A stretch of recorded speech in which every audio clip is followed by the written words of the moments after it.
Hello दोस्तों, स्वागत है आपका हमारे यूट्यूब चैनल स्टडी जीके में, जिस पर हम आपके लिए लेकर आए हैं आज 1 सितंबर का करंट अफेयर। और तो वीडियो की शुरुआत में सबसे पहले हम आपको बताएंगे एक बहुत ही बढ़िया मोटिवेशनल कोट जो हमारे जीवन के लिए बहुत ही इंस्पिरेशनल है और हमें बहुत ही प्रेरित करती है। तो कोट कुछ ऐसा है कि a great future does not requires a great past. मतलब ये कि एक उज्जवल भविष्य के लिए आपको एक उज्जवल अतीत की ज़रूरत नहीं होती। मीन्स आप पुराने समय में चाहे जैसे भी हों, आप कितने भी खराब हो, लेकिन आप अपने कठिन परिश्रम से आप अपने आने वाले भविष्य को बदल सकते हैं। तो चलिए आगे बढ़ते हैं हम अपने पहले क्वेश्चन की तरफ।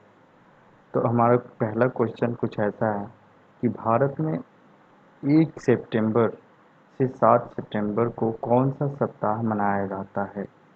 पहला ऑप्शन है आपका विश्व साक्षरता सप्ताह, दूसरा है आपका राष्ट्रीय खेल सप्ताह, तीसरा है डॉक्टर्स डे एंड डी है पोषण सप्ताह।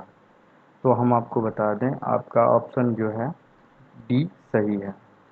पोषण सप्ताह हमारा जो है वो 1 सप्ताह से लेकर 7 सितंबर तक हर साल मनाया जाता है। और जो इस क्वेश्चन से रिलेटेड कुछ महत्वपूर्ण तथ्य हैं जो हमने नीचे दिए हुए हैं। तो आइए देखते हैं उसे। हम विश्व साक्षरता दिवस जो है 8 सितंबर को मनाते हैं और राष्ट्रीय खेल दिवस 29 अगस्त को मनाया जाता है। पूरे विश्व में डॉक्टर्स डे 1 जुलाई को मनाया जाता है और 1 सितंबर से लेकर 7 सितंबर तक हम राष्ट्रीय पोषण सप्ताह मनाते हैं। इसकी शुरुआत सबसे पहले जो है अमेरिका के द्वारा 1973 में की गई थी। भारत में इसकी शुरुआत खाद्य व पोषण मंत्रालय के द्वारा 1982 में की गई।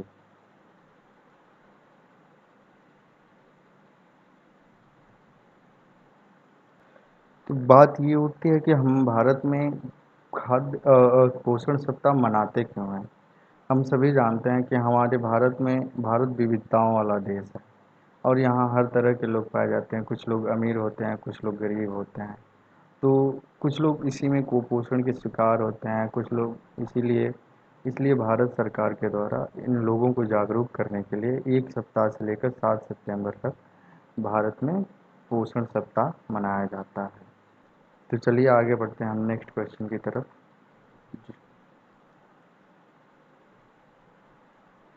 तो नेक्स्ट क्वेश्चन जो है हमारा वो इसी क्वेश्चन से रिलेटेड है कि राष्ट्रीय पोषण सप्ताह 2020 का विषय कौन सा है। तो राष्ट्रीय पोषण सप्ताह के 20 विषय के लिए ऑप्शन जो है हमारा eat right, bite by bite. The second option जो है हमारा eat healthy and be healthy. C option जो है हमारा ईट वेल और बी वेल। डी ऑप्शन है eat fresh and bleed fresh. तो इसमें जो आपका ऑप्शन है वो ए सही है। तो इस ईट राइट और बाइट बाई बाइट का मतलब ये होगा कि आप सही सही भोजन करें और आराम से भोजन करें और अपने भोजन को बढ़िया से चबा कर खाएं। इसकी वजह से आपके जो भोजन की पाच्य शक्ति है वो आपकी बढ़ेगी और आपका भोजन सुपाच्य होगा। तो तो चलिए आगे बढ़ते हैं हम नेक्स्ट क्वेश्चन की तरफ। जो तीसरा हमारा क्वेश्चन है वो यूएस ओपन का आयोजन किस देश में होगा। जो हमारा ऑप्शन है ऑस्ट्रेलिया, दूसरा है अमेरिका, तीसरा है स्विट्ज़रलैंड और चौथा है इंग्लैंड। तो हमारा ऑप्शन जो है इसमें बी सही होगा। यूएस ओपन 2020 का आयोजन अमेरिका में किया जा रहा है। ये ऐसा ओपन चैम्पियनशिप है जो हर साल में 4 बार खेली जाती है और इसका आयोजन अमेरिका में होता है। और ये एक टेनिस टूर्नामेंट है। इस बार इसका आयोजन न्यूयॉर्क के अमेरिका के न्यूयॉर्क शहर में होगा। इस चैम्पियनशिप की शुरुआत 31 अगस्त 2020 से हो रही है। तो चलिए इसी के साथ हम आगे बढ़ते हैं हम अपने चौथे क्वेश्चन की तरफ। भारत की वह पहली महिला कौन है जिसे ब्लू फ्लैग सम्मान से सम्मानित किया गया है? इसमें पहला आपका जो ऑप्शन है नूर इनायत खान, दूसरा है कल्पना चावला, तीसरा है कमला हैरिस और तीसरा है डी है सुनीता विलियम्स। तो आपका जो पहला ऑप्शन है ए, ये सही है। नूर इनायत खान, इनके बारे में ये जो है ये टीपू सुल्तान की वंशज रह चुकी हैं और ये जो है ब्लू फ्लैग जो है इंग्लिश हेरिटेज चैरिटी द्वारा प्रख्यात लोगों को खास भवन से जुड़े होने और उनके सराहनीय कार्यों के लिए दिया जाता है। नूर इनायत खान के पिता का नाम हजरत इनायत खान था जो कि टीपू सुल्तान के वंशज थे। नूर इनायत खान पर एक किताब भी लिखी जा चुकी है जिसका नाम है जिसका नाम है spy princess the life of Noor Inayat Khan, जिसकी लेखिका हैं श्रावणी बासु। तो चलिए हम नेक्स्ट क्वेश्चन की तरफ बढ़ते हैं।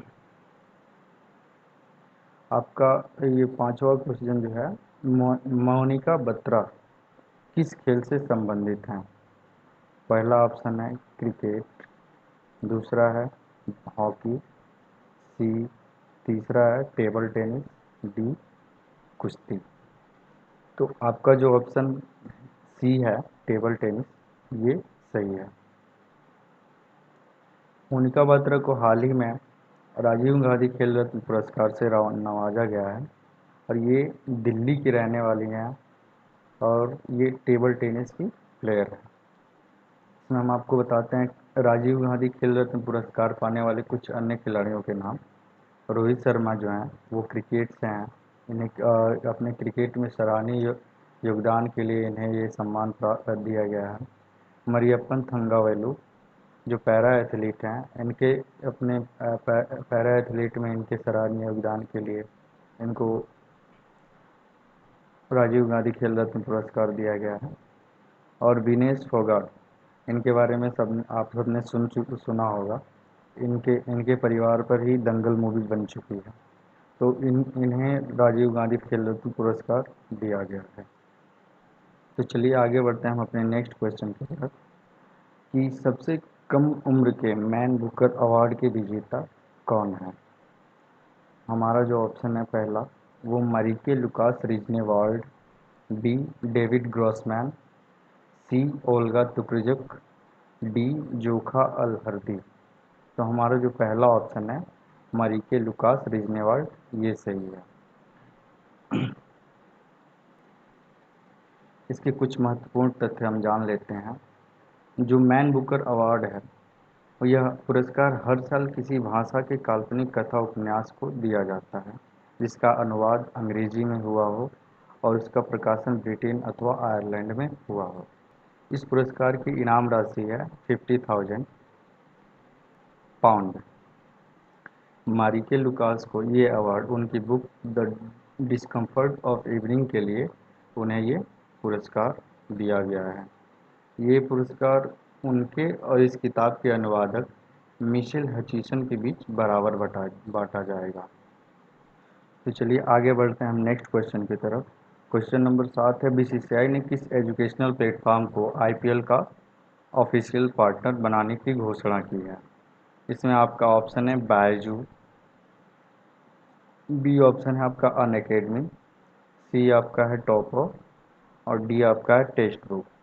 तो इसमें जो आपका ऑप्शन है अन अकेडमी, बी, ये ऑप्शन सही है। आगे बढ़ने से पहले सबसे पहले हम बीसीसीआई के बारे में कुछ बताना चाहेंगे।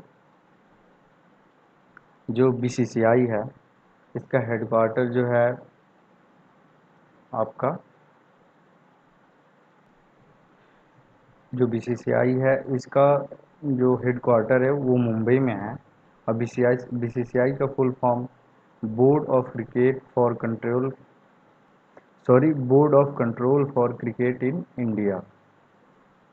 इसके वर्तमान में जो प्रेसिडेंट हैं वो मिस्टर सौरभ गांगुली जी हैं और इसके सेक्रेटरी जो हैं जय शाह जी हैं। मेन कोच हैं रवि शास्त्री और वुमेन्स कोच हैं WV रमन।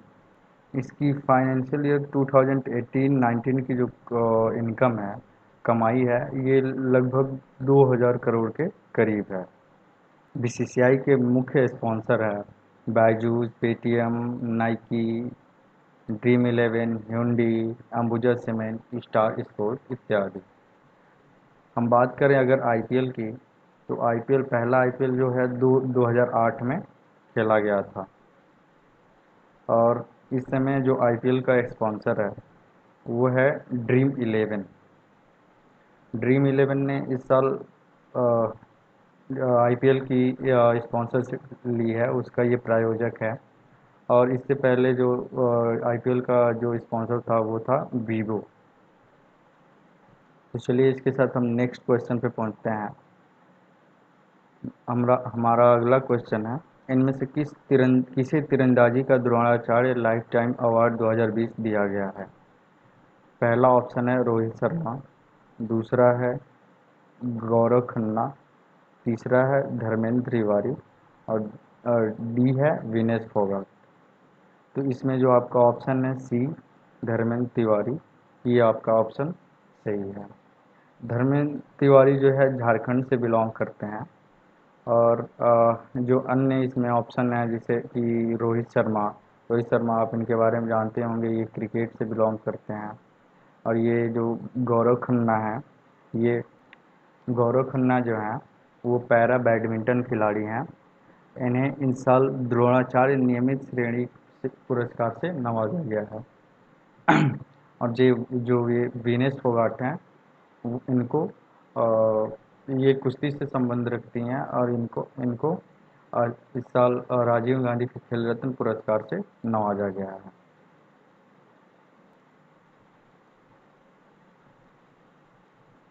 हमारे धर्मेंद्र तिवारी जी जो हैं, जो 80-90 दशक से अपने खेल से, अपनी तीरंदाजी से हमारे इंडिया के लिए कई स्पर्धाएं खेल चुके हैं।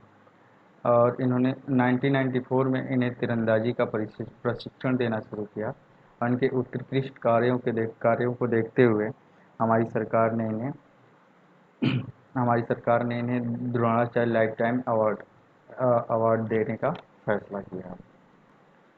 इसी के साथ हम आगे बढ़ते हैं अपने अगले क्वेश्चन पर। हमारा जो 9वां क्वेश्चन है, राजीव गांधी खेल रत्न पुरस्कार की राशि कितना है? पहला हमारा ऑप्शन है 15 लाख, दूसरा ऑप्शन है 20 लाख, तीसरा है 25 लाख, डी है 10 लाख। मीन्स 15 लाख रुपए, 20 लाख रुपए, 25 लाख रुपए और 10 लाख रुपए। तो हमारे इसमें जो पहला ऑप्शन है सी, वो तीसरा ऑप्शन है सी, वो हमारा ऑप्शन सही है। तो इसको हम लॉक करते हैं। ये हमारे जो ऑप्शन, इससे पहले जो राशि थी राजीव गांधी खेल रत्न पुरस्कार की, वो राशि थी 7.5 लाख रुपए। और इस पुरस्कार की शुरुआत 1991 और 1992 में हमारे पूर्व प्रधानमंत्री राजीव गांधी जी की स्मृति में शुरू की गई। हमारा क्वेश्चन नंबर 10 है, समावेशी इंटरनेट सूचकांक 2020 में भारत कौन से स्थान पर है? समावेशी इंटरनेट सूचकांक, इसका मतलब ये हुआ कि भारत प्रति व्यक्ति इंटरनेट पहुंचाने में कितना तत्पर है। तो इस सूची में भारत का स्थान कौन सा है? तो भारत का विश्व में स्थान जो है इस ऑप्शन में है, सबसे पहला ऑप्शन है 55वें, दूसरा है 46वें और तीसरा है 74वें। डी आपका ऑप्शन है 38वें। तो आपका ऑप्शन जो है बी सही है। इससे पहले भारत का जो स्थान था वो 47वें स्थान पर था। वो आज एक पायदान खिसक कर वो 46वें स्थान पर आया है। तत्परता के स्तंभ में भारत 12वें स्थान पर है। और इंटरनेट तक महिलाओं की पहुंच सुनिश्चित करना भारत भारत में भारत में बहुत ही खराब है। इसी के साथ ये वीडियो हम ख़त्म करने की ओर बढ़ते हैं और आज का विचार हम आपको सुनाते हैं। कि निंदा से घबराकर लक्ष्य का पीछा न छोड़ें, क्योंकि लक्ष्य से मिलते ही निंदा करने वालों की राय बदल जाती है। इसका मतलब ये हुआ कि कभी कभी हमारे आस पड़ोस में लोग हमेशा बोलते हैं कि तू क्या कर रहा है, क्या नहीं कर रहा है, तुमने ये किया वो किया। इन सब चीज़ों से घबराना नहीं चाहिए। जब आपको सफलता मिलेगी तो यही इनके विचार, इनके बातचीत करने का अंदाज आपके साथ बदल जाएगा। ये आपकी रिस्पेक्ट करने लगेंगे, आपके आदर करने लगेंगे, उनकी बातों में मिठास आ जाएगी। जो भी ये बोलते हैं, इनका इनका कोई भी भरोसा नहीं है कि ये कब बदल जाएं। जब भी आपको सफलता मिलेगी, ये अपने आप ही बदल जाएंगे और आप अपने लक्ष्य पर डटे रहिए। इसी शुभकामनाओं के साथ हम इस वीडियो को एंड करते हैं। धन्यवाद।